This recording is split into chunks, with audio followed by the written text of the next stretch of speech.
الحمد لله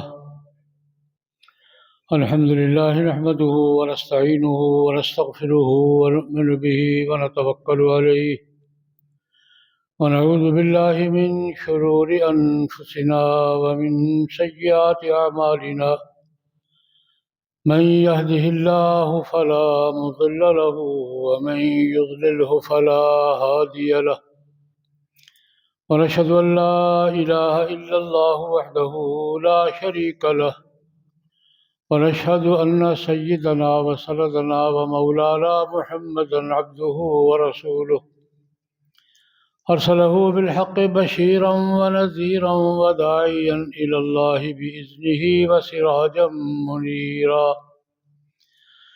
اللهم صل على محمد وعلى آل محمد كما صليت على إبراهيم وعلى آل إبراهيم وعلى آل إبراهيم إنك حميد مجيد اللهم بارك على محمد وعلى آل محمد كما باركت على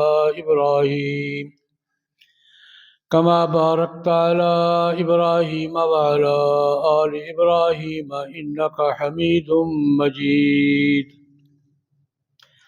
أما بعد فأعوذ بالله من الشيطان الرجيم بسم الله الرحمن الرحيم وإذا سألك عبادي عني فإني قريب أجيب دعوة الداع إذا دعان فليستجيبوا لي وليؤمنوا بي لعلهم يرشدون صدق الله العظيم۔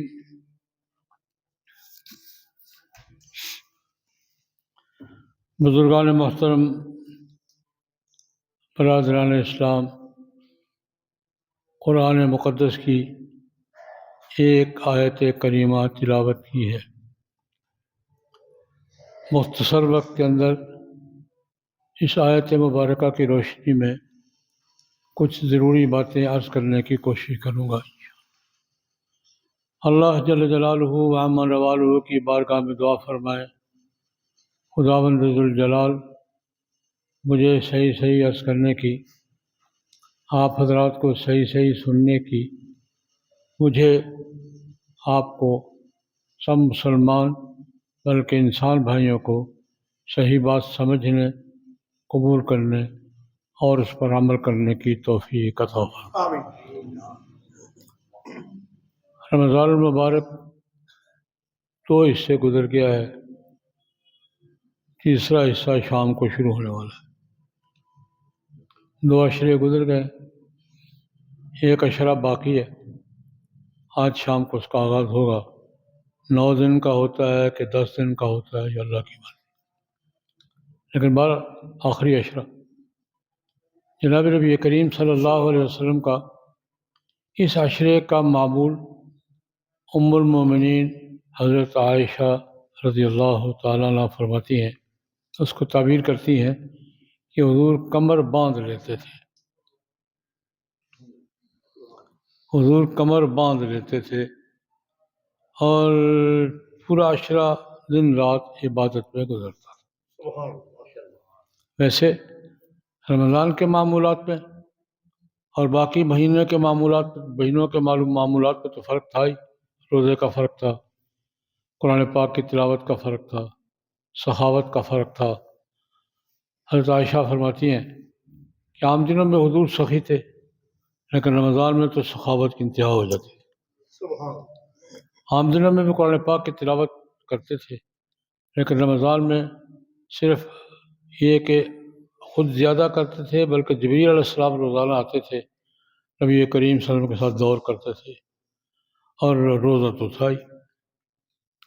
روزے میں اللہ پاک نے ہمیں سہولت دے دی۔ پہلی امتوں میں 8 پہر کا تھا، ہمارے یہاں آج رات نکال دی۔ کمزور لوگ تھے، اللہ پاک نے روزے سے رات نکال دی۔ اب صبح سے لے کر شام تک روزہ ہے۔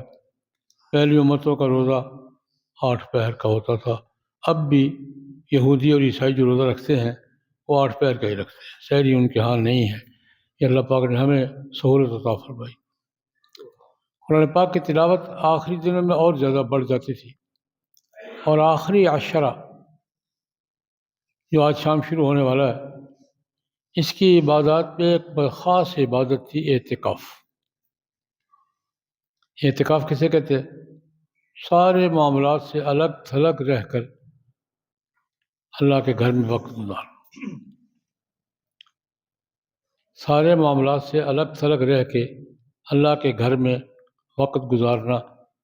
یہ نفلی بھی ہے کہ سال کے کسی حصے میں بھی ایک دن کے لیے، 2 دن کے لیے، کچھ وقت کے لیے آدمی اللہ کے گھر میں آ کے بیٹھ جائے، آج کا دن میں نے اللہ کے گھر میں گزارنا ہے، یہ نفلی اعتکاف ہے۔ اور یہ رمضان کے آخری عشرے کا اعتکاف یہ سنت مؤکدہ کفایہ ہے۔ سنت مؤکدہ وہ ہے جو کرنی ہے، اور کفایہ کا معنی کیا ہے؟ کچھ لوگ کر لیں تو باقیوں کی طرف سے بھی ہو جاتا ہے، کچھ نمائندگی کر لیں، اور کوئی نہیں کرے گا تو سب گناہ گار ہوں گے۔ بعض احکام ہمارے کفایہ کے درجے میں ہے کہ ہونے چاہیے۔ فقہا مسئلہ یہ بیان فرماتے ہیں کہ رمضان میں مسجد جس میں باجماعت نماز ہوتی ہے، جو آباد مسجد ہے، اس میں کوئی 2-4 آدمیوں کو اعتکاف بیٹھنا چاہیے، سب کی طرف سے ہو جائے گا۔ اور اگر کوئی آباد مسجد اعتکاف سے خالی ہے تو اس کا گناہ سب کو ہوگا۔ جس طرح جنازے کا مسئلہ ہے، 5 وقت کی نماز فرض عین ہے، ہر مسلمان نے پڑھنی ہے، اور جنازے کی نماز فرض کفایہ ہے، کچھ لوگ پڑھ لیں۔ یہ جانے والے مسلمان کا حق ہے کہ اسے غسل دیا جائے، اس کی نماز جنازہ پڑھی جائے، اکٹھے ہو کر اس کو اعزاز کے ساتھ دفن کیا جائے، یہ اس کا پروٹوکول ہے، اعزاز ہے۔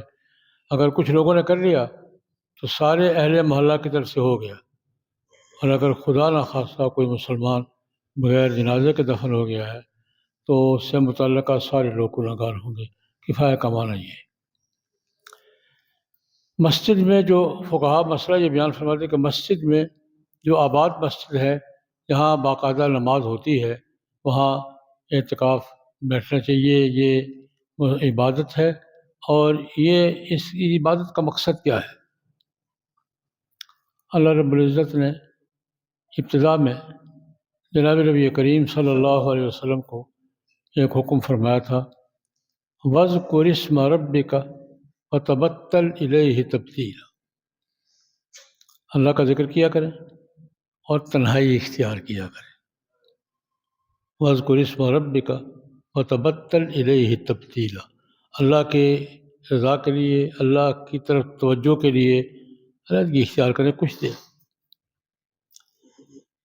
حضرت عائشہ رضی اللہ عنہ فرماتی ہے کہ نبوت اور وحی سے پہلے تو جناب نبی کریم صلی اللہ علیہ وسلم جایا کرتے تھے غار حرا میں، کئی دن وہ اعتکافی ہوتا تھا، تنہائی میں گزارتے تھے، سوچ بچار میں، ذکر اذکار میں، عبادت میں۔ یہ تنہائی کی، خلوت کی عبادت، اللہ کی طرف توجہ کرنے کے لیے تنہائی، یہ عبادت قسموں میں سے قسم ہے، انسان کی اصلاح کے لیے بہت زیادہ ضروری ہے۔ لیکن نبی کریم صلی اللہ علیہ وسلم نے اس میں بھی جیسے باقی معاملات میں توازن قائم کیا۔ اس میں پہلے عیسائیوں کے ہاں رہبانیت تھی کہ بالکل ہی چھوڑ دینا، گھر بار شادی نہیں کرنی، گھر بار چھوڑ کے جنگل میں چلے جانا ہے، زندگی تنہائی میں فرمانا ہے۔ یہ نہیں، زندگی تنہائی میں نہیں گزارنی، زندگی میں وقتاً فوقتاً تنہائی کرنی ہے۔ یہ توازن قائم کیا۔ قرآن پاک نے عیسائیوں کی رہبانیت کا یہ کہا، رہبانیت ابتدعوها ما كتبناها علیہم، یہ رہبانیت انہوں نے خود اختیار کر لی تھی۔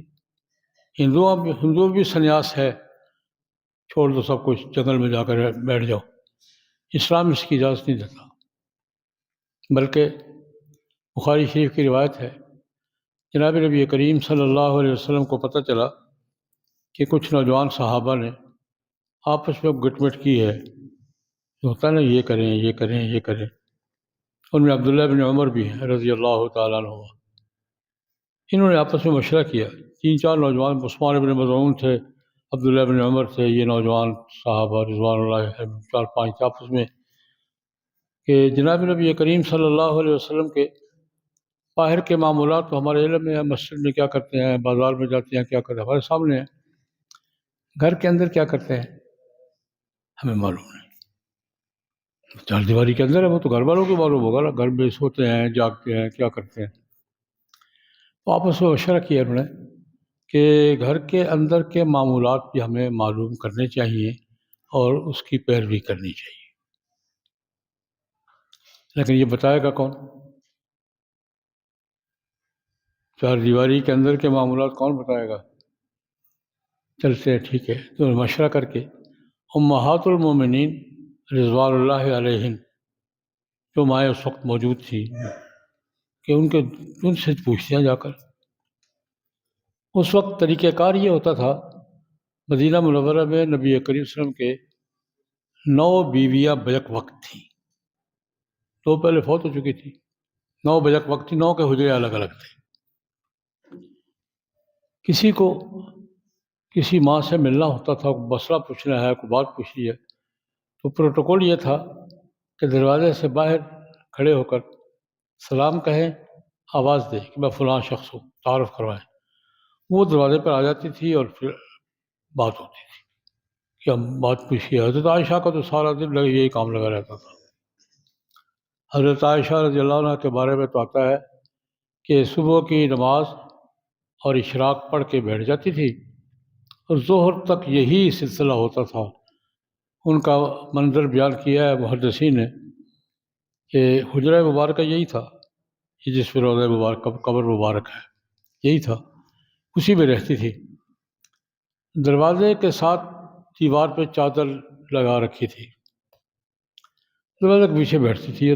دروازہ دوسری طرف تھا، وہاں ایک چٹائی بچھی ہوتی تھی۔ یہ حضرت عائشہ رضی اللہ تعالیٰ عنہ کی درسگاہ کا منظر بیان کیا ہے محدثین نے۔ وہ چادر لٹکی ہوتی تھی، آگے صفائی چٹائی بچھی ہوتی تھی، ساتھ دروازہ ہوتا تھا، یہ چاشت وغیرہ سے فارغ ہو کر بیٹھ جاتی، سب کو پتہ ہوتا تھا، آتے تھے۔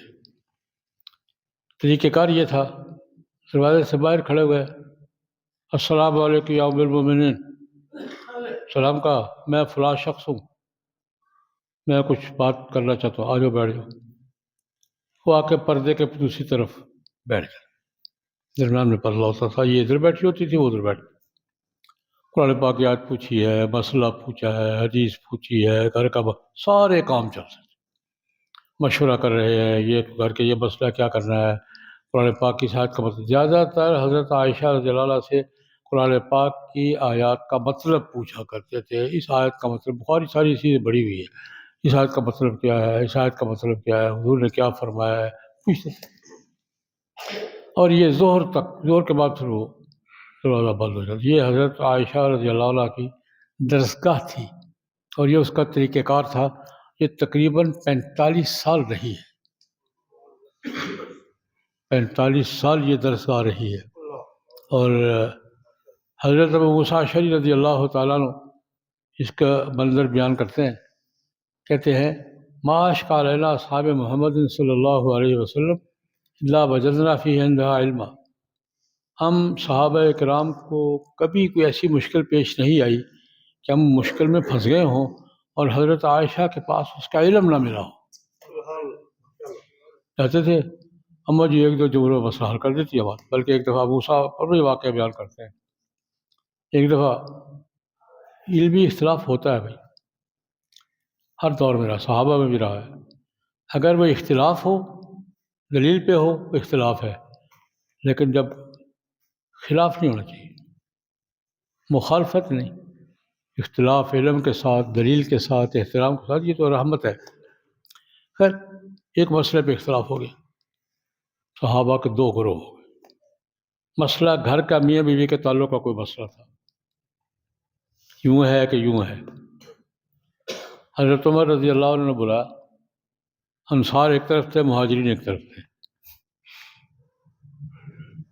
وہاں بھی بحث ہو رہی ہے، حضرت عمر فرماتے ہو خدا کے بندو تم تو کسی بات پہ متفق ہو جاؤ اور بعد والے کیا کریں گے پھر، لیکن بس اتفاق ہو نہیں رہا۔ ان کے اپنے دلائل ہیں، ان کی دونوں طرف دلیلیں ہوں تو اتفاق نہیں ہوا کرتا، پھر کوئی درمیان کا راستہ ہی نکلتا ہے۔ بات ہو رہی ہے، خاصی دیر بات چلتی رہی تو حضرت عمر پریشان تھے کہ یار کسی بات پہ متفق ہو جاؤ یار۔ ابو موسیٰ اشعری بیٹھے ہوئے تھے، کہنے لگے حضرت میں مسئلہ حل کروں؟ ٹھیک ہے تم کرو، مجھے اجازت دیجیے میں جاتا ہوں۔ گئے، ام المومنین حضرت عائشہ رضی اللہ عنہ کے دروازے پر گئے، اسی طریقہ کار کے مطابق آواز دی، عبداللہ بن قیس ہوں، ان کا نام عبداللہ تھا۔ سلام کہا، میں عبداللہ بن قیس ہوں، ایک مسئلہ پوچھنا چاہتا ہوں۔ پوچھو، اندر سے وہ بول رہی ہیں، مسئلہ میاں بیوی کا ہے، شرم آتی ہے یہ بھی لحاظ ہے، مسئلہ میاں بیوی کا متعلق ہے تو شرم آتی ہے۔ میں انا امک، میں تیری ماں ہوں، انا امک، میں تیری ماں ہوں، جو ماں سے پوچھ سکتے ہو مجھ سے بھی پوچھنا، پوچھو۔ پوچھا، انہوں نے مسئلہ بتایا، یہ گئے حضرت عمر کے بعد، امیر المومنین میں نے مسئلہ حل کر لیا ہے، اماں جی یہ کہتی ہیں۔ اچھا، انہوں نے یہ کہا ہے؟ ٹھیک، اب یہ حضرت عمر ہیں، اگر دیکھو بھائی بس ہو گئی بات، یہی مسئلہ ہے، اب اگر کسی نے اس کے خلاف کوئی بات کی نا، وہ باشر جلد، پنجابی سے میں کنڈ چھیل دیا گا جی وہ باشر جلد، میں کنڈ چھیل دیا گا انہیں ان کو حل کی۔ یہ کہ امہات المومنین اپنے دور میں امت کی رہنما تھی، ان سے گھر سے متعلقہ مسائل پوچھے ہی ان سے جاتے تھے۔ بلکہ ایک دفعہ ایسا ہوا، حضرت علی کرم اللہ وجہ سے کسی نے کوئی مسئلہ پوچھا، یہ وہ دور ہے جب آپ نے سامنے تھے، ایک دور گزرا ہے ان کا، کہ یار یہ گھر کا مسئلہ ہے، یہ حضرت عائشہ سے پوچھو، یہ وہ بتائیں مجھے اس کا نہیں، یہ ان سے جا کے پوچھو۔ اسی دور میں حضرت عائشہ رضی اللہ عنہ سے ایک نے مسئلہ پوچھا کہ سفر میں موضع کی مدت کی مسا کیا ہے، مسے کی مدت کیا ہے؟ حضرت عائشہ کہتی ہے یار بات یہ ہے کہ یہ سفر میں حضرت علی ساتھ ہوتے تھے، ان کو پتہ ہوگا، ان سے یہ بھی دیکھتے تھے کہ یہ مسئلہ کس کو پتہ ہوگا۔ مسئلہ پوچھنے میں یہ لحاظ بھی تھا کہ یہ مسئلہ کس کو پتہ ہوگا۔ وہ کہہ رہے ہیں کہ گھر کا مسئلہ ہے، اماں جی سے پوچھو، وہ زیادہ بہتر جانتی ہیں، اور یہ فرما رہی ہیں کہ سفر کا مسئلہ ہے، زیادہ سفر میں علی ہوتے تھے ساتھ، ان سے پوچھو، وہ زیادہ بہتر جانتے ہیں۔ تو خیر ان سے بات میں کچھ اور کر رہا تھا تو کچھ نوجوانوں نے مشورہ کیا کہ پوچھا گھر کے معمولات کیا ہیں؟ انہوں نے کہا جو معمولات ہوتے ہیں آتے ہیں، ہمارے ساتھ بھی وقت گزارتے ہیں، سوتے بھی ہیں، آرام بھی کرتے ہیں، عبادت بھی کرتے ہیں، قیام بھی کرتے ہیں، سارے جو مرد کے معمولات ہوتے ہیں۔ دوسری کے پاس گئے ہو، سب سے یہی جواب دینا۔ آپس میں مشورہ کیا کہ یار نبی کریم صلی اللہ علیہ وسلم کو تو زیادہ مشقت کی ضرورت نہیں ہے، اللہ کے پیغمبر ہے، ہمیں کوئی نہ کوئی خاص چیز طریقہ اختیار کرنا چاہیے۔ آپس میں قسم اٹھا لی، اب ایسا کرو یار، ایک لگا میں ساری رات سوؤں گا نہیں، عبادت کروں گا میرا وعدہ۔ دوسرے لگا میں ساری زندگی روزے رکھوں گا، کبھی ناغہ نہیں کروں گا میرا وعدہ۔ تیسرے لگا میں شادی نہیں کروں گا، ساری زندگی کنوارا رہوں گا۔ یہ آپس میں گٹ پٹ اپنے ذوق کے مطابق اچھے کام کیے انہوں نے۔ جناب نبی کریم صلی اللہ علیہ وسلم کو پتہ چل گیا، وہ گھر سے تو پتہ چل رہا ہی تھا کہ یہ گھروں میں جا کے انٹرویو کر رہے تھے، کیا ہو رہا ہے، کیا کرتے ہیں۔ بلا لیا، ان کا خیال تھا شاباش ملے گی، حضور نے ڈانٹ دیا، یہ کیا کیا تم نے؟ یا رسول اللہ، او خدا کے بندو، دین اس کا نام نہیں ہے۔ وہ جس نے کہا تھا نا میں واللہ لا اتزوج، میں زندگی میں کبھی شادی اس کو میں بھی اللہ کا پیغمبر ہوں، انا اتقاکم و اخوفکم بہ، اللہ کا خوف بھی مجھ میں زیادہ ہے، تقویٰ بھی مجھ میں زیادہ ہے. میں نے شادیاں کی ہیں، میرے گھر بھی ہیں. یہ کیا شادی نہیں کروں گا؟ یہ کیا بات ہوئی؟ اور میں یہ جملہ جو ہم عید نکاح کے خطبے میں پڑھتے ہیں نا، نکاح من سنتی فمن رغب عن سنتی فلیس منی، نکاح میری سنت ہے، جس نے میری سنت سے اعراض کیا میرے ساتھ کوئی تعلق نہیں اس کا. یہ اس موقع کا جملہ ہے یہاں فرمایا. تو میں نے عرض کیا کہ یہ عیسائیت کا جو رہبانیت کا طریقہ تھا کہ زندگی سے کنارہ کا شو کر کے پہاڑ بھی پھلانا، ہندوؤں میں سنیاس لینے کا طریقہ کہلاتا ہے یہ. اور نہیں بھائی، شادی بھی کرو، کاروبار بھی کرو، سارے کام کرو، جو کام بھی دین کے مطابق کرو گے وہ دین ہوگا،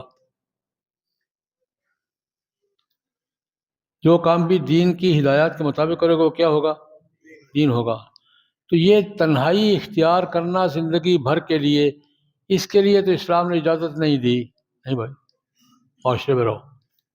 ہاں کبھی کبھی فرمایا کبھی کبھی تنہا بھی ہو جایا کرو، اللہ کی یاد میں، اللہ کے ذکر میں تنہا بھی ہو جاؤ. تبتل الیہ تبتیلا، اللہ کو یاد کرنے کے لیے کبھی کبھی 2 دن 4 دن 10 دن کبھی کبھی اللہ نبی وقت گزار لیا کرو، تازگی ہو جاتی ہے، احساس ہو جاتا ہے. اعتکاف اس عبادت کی ایک قسم کہ رمضان المبارک کا آخری عشرہ اعتکاف میں بیٹھ رہا. اعتکاف کیا ہے؟ مسجد میں آ کے وقت گزارنا، مسجد کی حدود سے باہر نہیں نکلنا بغیر کسی شرعی ضرورت کے، اور بیوی کے پاس نہیں جانا، اور باقی معاملات اللہ وہاں عبادت کرنی ہے، ذکر کرنا ہے. جناب نبی کریم صلی اللہ علیہ وسلم نے 1 سال رمضان کا پہلا عشرہ اعتکاف کیا. جب عشرہ مکمل ہوا تو فرمایا میرے اعتکاف کا ایک مقصد یہ بھی تھا کہ لیلۃ القدر رمضان کی ایک رات ہے جس کے بارے میں اللہ پاک نے فرمایا ہے لیلۃ القدر خیر من الف شہر، ایک مہینے کی ایک رات کی عبادت 1000 مہینے کی عبادت سے بہتر ہے. رات ایک ہے. آج کل رات کتنی ہے؟ آج کل 15-16 گھنٹے کی رات، 13 گھنٹے کا تو روزہ ہے، باقی رات ہی رات ہے. 13 گھنٹے کی، 14 گھنٹے کی، 15 گھنٹے کی، 16 گھنٹے کی رات ہے، لیکن ثواب کتنا ہے؟ خیر من الف شہر، 1000 مہینے کی عبادت سے. دینے والے کی مرضی ہے.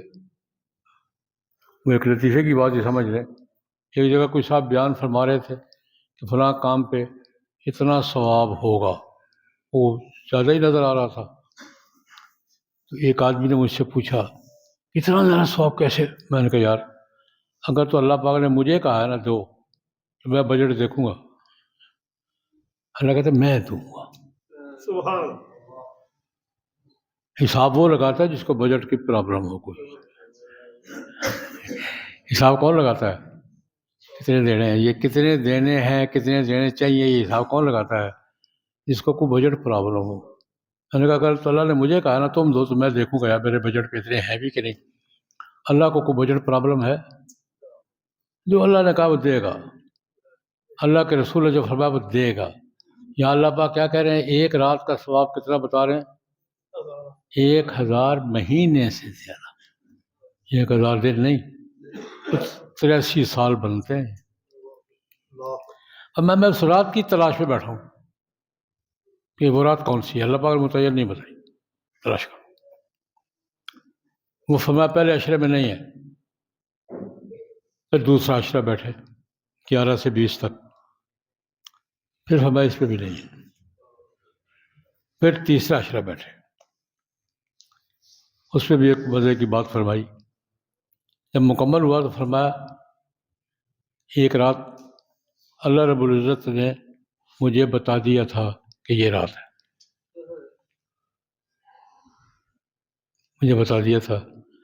لیکن بخاری کی روایت ہے، دروازے پر 2 آدمی جھگڑا کر رہے تھے، ان کے جھگڑے کی بے برکتی سے اللہ پاک نے میرے ذہن سے اٹھا لی.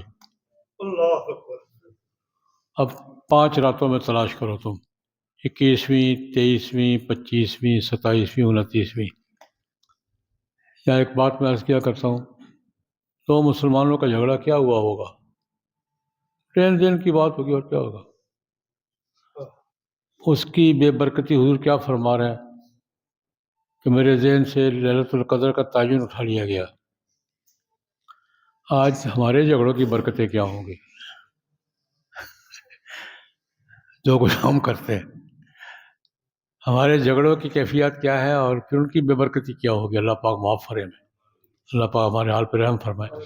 تو خیر، یہ اعتکاف یہ اعتکاف کے مقاصد میں ایک بڑا مقصد للیلۃ القدر پا لینا، کہ للیلۃ القدر مجھے مل جائے۔ اگر ایک آدمی نے آخری عشرہ اعتکاف کیا ہے تو للیلۃ القدر بھی اس پہ آ گئی ہے، للیلۃ القدر بھی اس میں آ گئی ہے۔ قرآن پاک نے اس للیلۃ القدر کی کیفیت بھی، تنزل الملائکۃ والروح فیہا بإذن ربہم من کل امر سلام ہی حتی مطلع الفجر۔ ویسے تو اللہ تبارک و تعالیٰ 24 گھنٹے متوجہ ہوتا، اس کو کیا، لیکن اس کی خصوصی رحمتیں رات کے پچھلے پہر سارا سال اللہ کی رحمتیں انسانوں کی طرف متوجہ رہتی ہے۔ رات کے پچھلے پہر حضور نے فرمایا آتا ہے، رحمتیں آتی ہیں، کو آتی ہیں۔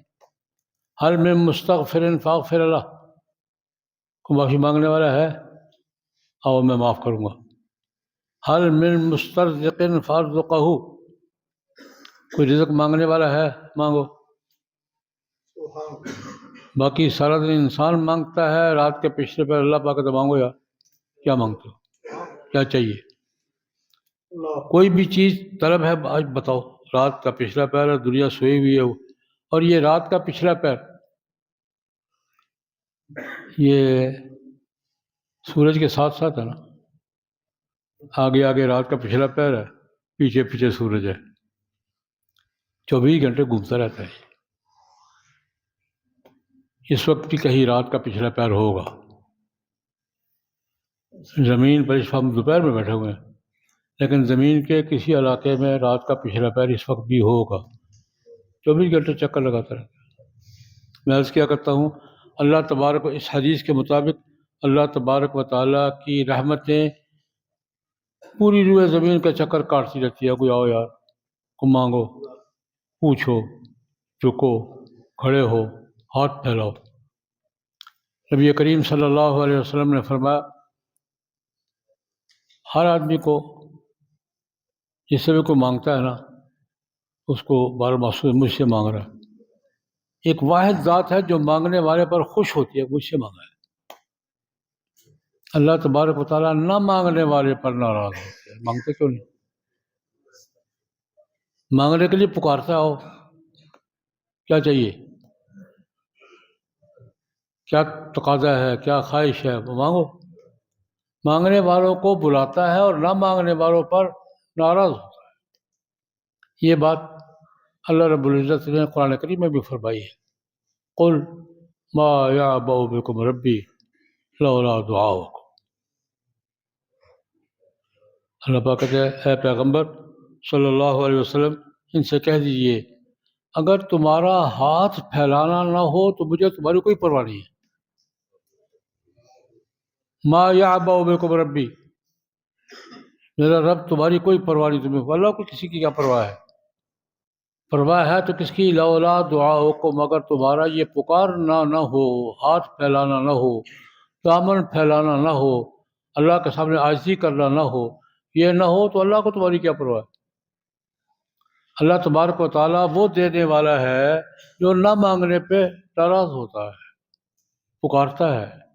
اور رمضان المبارک میں پھر للیلۃ القدر، جس میں تو فرمایا کہ غروب شمس سے یہ اللہ کی صدا شروع ہوتی ہے، فرشتے آتے ہیں، دعائیں دیتے ہیں، فرشتوں کا ماحول قائم ہوتا ہے۔ یہ فرشتوں کی رات ہے، فرشتوں کا ماحول قائم ہوتا ہے، رات کے آغاز سے ہی شروع ہو جاتے ہیں اور طلوع فجر تک، ہی حتی مطلع الفجر، دعائیں بھی کرتے ہیں، برکتیں بھی پھیلاتے ہیں، رحمتیں بھی پھیلاتے ہیں۔ اللہ پاک کی طرف سے بہت کچھ عطیات عطا فرماتے ہیں، اور یہ طلوع فجر تک یہ سلسلہ جاری رہتا ہے۔ یہ لیلۃ القدر کی تلاش، اعتکاف کا ایک مقصد یہ بھی ہے، ایک مقصد تو یہ پہلے ذکر کیا، وَتَبَتَّلْ إِلَيْهِ تَبْتِيلًا، آدمی کو کبھی تنہائی میں بیٹھ کے معاملات سے الگ ہو کر کبھی کبھی اپنے معاملات پہ غور کرنا چاہیے، اپنے طریقہ کار پہ غور کرنا چاہیے، تاکہ اس کو پتہ چلے کہ میں کیا کر رہا ہوں۔ ہر وقت مصروف رہے گا، دیکھیے آج کل یہ ٹینشن جو ہوتی ہے، ٹینشن، اس کا علاج ہم ماہرین نفسیات سے کرواتے ہیں، ٹھیک؟ ٹینشن بیماریوں کی جڑ ہے، وہ کیا علاج بتاتے ہیں؟ سائیکالوجی کیا کرتی ہے کہ اس ماحول سے نکالتے ہیں اسے، یا یار پہاڑی علاقے میں چلا جا، ایک ہفتہ گزار کے آ، یا یار فلاں جگہ چلا جا، گھر سے نکل، ٹینشن کے ماحول سے نکل۔ انسان کے پریشانیوں کا ایک بڑا علاج سائیکالوجی میں یہ ہے کہ اس کو ٹینشن والے ماحول سے نکال کر الگ ماحول میں بٹھایا جائے کچھ دن، وہ ٹینشن ختم ہو جائے گی۔ چلو ایک ہمارا تو دینی فریضہ ہے، سنت ہے، اس حساب سے بھی اگر کوئی آدمی گھر کے معاملات سے 10 دن کے لیے الگ ہو کر اللہ کی یاد میں وقت، اللہ کی یاد کا ثواب الگ ہوگا، ٹینشن کے ماحول سے نکلنے کے اثرات اپنے ہوں گے۔ اور یہ اعتکاف سال میں یہ تو سنت موقدہ ہے، ویسے بھی ترغیب دی ہے، کبھی کبھی آ جایا کرو، اللہ کے گھر میں بیٹھ جایا کرو، ایک دن گزار لو، 2 دن گزار لو، 3 دن گزار لو، یہ تمہارا علاج بھی ہے، برکت بھی ہے، علاج بھی ہے، تمہاری ٹینشن کو ختم کرنے کا ذریعہ بھی ہے۔ اعتکاف سنت موقدہ سنت ہے۔ اور میں اس حوالے سے عرض کرنا چاہوں گا، اب تو خیر موسم بھی اچھا ہے، گرمیوں میں تو کوئی مسئلہ ہوتا ہوگا، اب موسم ٹھیک ہوتا جا رہا ہے، یہ موسم بھی اچھا ہے، گرمی نہیں ہے، تو کوشش کرنی چاہیے کہ زیادہ سے زیادہ وقت مسجد میں۔ جناب نبی کریم صلی اللہ علیہ وسلم نے ارشاد فرمایا، مومن کا تعلق مسجد سے وہی ہے جو مچھلی کا پانی سے۔ اللہ کرے ہمیں وہ تعلق نصیب ہو جائے، اللہ ہمیں وہ تعلق نصیب ہو جائے۔ مومن کا تعلق مسجد کے ساتھ کیا ہے؟ جو مچھلی کا پانی میں ہے تو بالکل ٹھیک ہے، پانی سے نکالے گے، جتنے دن پانی سے باہر رہے گی بے چین ہوگی، مضطرب ہوگی۔ میں مومن کا تعلق بھی مسجد کے ساتھ ویسے ہی ہے جیسا مچھلی کا پانی کے ساتھ ہے۔ ہمیں باقاعدہ پلاننگ کر کے اپنے اوقات میں سے کچھ اوقات مسجد کے لیے، اللہ کے گھر کے لیے، وہاں بیٹھے قرآن پاک پڑھیں گے، ذکر کریں گے، قرآن سن لیں گے، درس سن لیں گے، کوئی مطالعہ کر لیں گے، کچھ اوقات ہمیں وقتاً فوقتاً فارغ کرنے چاہیے تاکہ ہمارا ماحول بدلے، ماحول بدل کر اس کے اثرات ہو اور اللہ تبارک و تعالیٰ بھی راضی ہوں۔ یہ اعتکاف بہت زیادہ فوائد کا حامل ہے۔ خود اس سے بڑی بات کیا ہے کہ جناب نبی کریم صلی اللہ علیہ وسلم کی سنت مبارکہ ہے۔ میں یہ عرض کرنا چاہوں گا کہ آج شروع ہو رہا ہے اعتکاف، 9 دن یا 10 دن رہے گا۔ آپ کی جامع مسجد ہے، یہاں کے لیے بھی میں سب دوستوں سے گزارش، جو بھی وقت نکال سکے اہتمام کریں، مسجد میں اپنے اپنے مسجد میں بیٹھے، یہاں آ کے بیٹھے، انشاءاللہ العزیز اعتکاف کے معمولات یہاں بھی اہتمام ہوگا۔ تو میری گزارش ہے کہ زیادہ سے زیادہ اس کی کوشش کریں، اعتکاف بیٹھنے کی، 9 دن 10 دن گزاریں اللہ کے ذکر کے ماحول میں، عبادت کے ماحول میں۔ ہمارے ایک بہت اچھے ساتھی، میرے تو 30 صدی سے ساتھی تھے، ملک کے اہم سیاسی علماء میں سے تھے، مولانا حافظ حسین احمد صاحب، کل ان کا انتقال ہو گیا۔ ہماری 50 سال کی رفاقت، کوئٹہ میں، کوئٹہ انہیں کے پاس جایا کر، وہ بھی میرے پاس آیا کرتے تھے، بلکہ ان کی یاد آ گئی تھی کہ لطیفہ سنا دیتا ہوں۔ ہمارے یہاں گولا چلتا ہے، شام اب چلتا ہے کہ نہیں چلتا ہے؟ گولا شام کو روزے کھولے کے چلتا ہے۔ اس زمانے میں بڑا خوفناک ہوتا تھا یہ، وہ زمانہ تھا، بڑے دھماکے دھموکے ہوتے تھے، تو حافظ صاحب وہ سب نے کمرے میں، حافظ صاحب آئے ہوئے، اب ان کو پتہ نہیں تھا کہ یہاں گولا چلتا ہے۔ شام کو ہم افطاری میں بیٹھے ہوئے، گولا جو ٹھا ہوئی نا، حافظ صاحب اٹھ دوڑے، کیا ہوا؟ میں نے کہا کچھ نہیں ہوا، روزہ کھولا۔ یہ سامنے کمرے میں مجھے ان کی یادیں یاد ہیں۔ بڑے بڑے ظریف طبع آدمی تھے، بڑے اچھے بزرگ تھے۔ آخری عمر بڑی بیماری میں گزاری ہے، شوگر کے مریض تھے، ان کا کل انتقال ہو گیا ہے۔ قومی اسمبلی کے ممبر بھی رہے ہیں، سینٹ کے ممبر بھی رہے ہیں، حکومت کا حصہ بھی رہے ہیں، اپوزیشن بھی رہے ہیں۔ بڑے ظریف الطبع بزرگ تھے، بڑی ہلکی پھلکی بات کیا کرتے تھے مزاحیہ انداز میں، اور بڑا کام کا جملہ ہوتا تھا جو کہتے تھے۔ بہرحال مجھے ذاتی طور پہ بھی صدمہ ہے کہ میرے بہت پرانے رفیق ان کا انتقال ہو گیا، اور ملک کے دینی حلقوں کے لیے بھی یہ بڑی صدمے کی بات ہے۔ سمجھدار عالم ہو، سمجھدار ہو، موقع مال سمجھتا ہو اور موقع مال کے مطابق بات کہہ سکتا ہو، یہ اب بات بہت کم ہوتی جا رہی ہے۔ موقع کو سمجھنا، موقع کے مطابق بات کرنا، لوگوں کی رہنمائی کرنا۔ حافظ صاحب اس مزاج کے بزرگ تھے۔ دعا کریں اللہ تبارک و تعالیٰ ان کی مغفرت فرمائے، ان کے درجات جنت میں بلند سے بلندتر فرمائے، ان کے پسماندگان کو صبر جمیل کی توفیق عطا فرمائے۔ اللہم صلی اللہ